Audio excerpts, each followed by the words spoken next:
En direct. Bonjour, bonjour. Nous sommes vendredi à la Minute Parent Expert en sentiments et besoins. Je suis toute heureuse de vous retrouver. C'est la rentrée. Après ces 2 mois de vacances. Alors 2 mois de superbes vacances pendant lesquelles j'ai vraiment pu profiter de nos 4 petits-fils. Ça a été extraordinaire.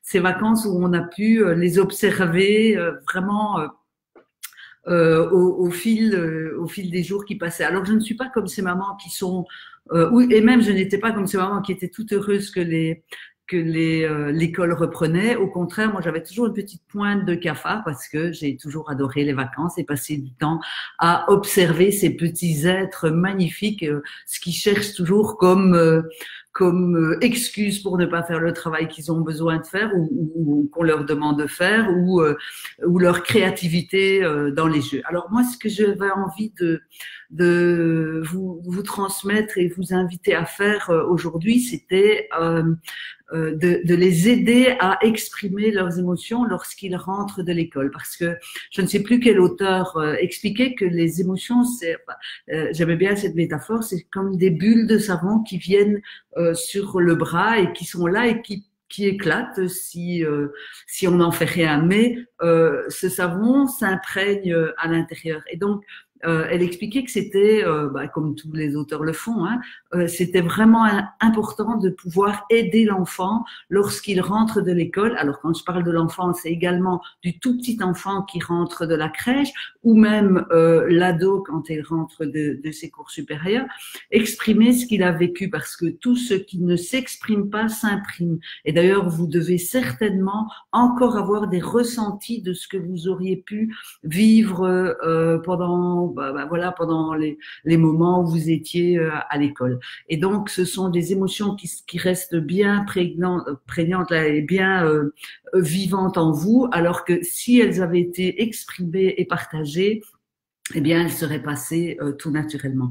Alors, avec le jeu, mes sentiments, mes besoins, vous allez me dire que j'y reviens, mais c'est vraiment un outil extra. On a pu encore l'utiliser avec nos 4 petits-fils. C'est vraiment facile parce que vous décidez en famille de partager ce que vous avez vécu au cours de la journée et en distribuant, par exemple, une carte.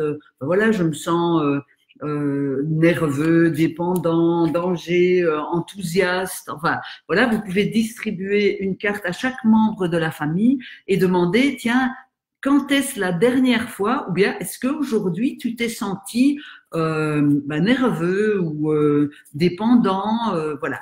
Et donc vous allez avoir une façon, une technique pour commencer à entamer une discussion et pas tout simplement tiens, tu t'es senti triste aujourd'hui, tiens, tu t'es senti énervé aujourd'hui. Vous voyez, donc c'est vraiment un outil, un média qui va permettre à chacun de partager parce que bien souvent vous posez des questions à vos enfants mais vous ne racontez pas ce que vous avez vécu tout au long de votre journée. Et donc en utilisant les cartes ou un outil de ce type-là, c'est, tiens, la dernière fois, quand est-ce que tu t'es senti, je sais pas moi, fatigué à l'école? Aujourd'hui, c'était vraiment dur, on a dû faire ceci, cela.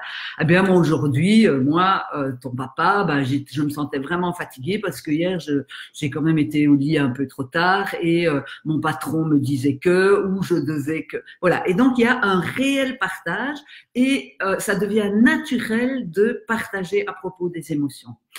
Voilà, je vous souhaite une excellente semaine. Je me réjouis de vous retrouver la semaine prochaine.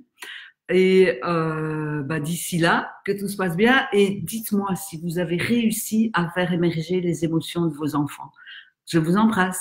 À bientôt.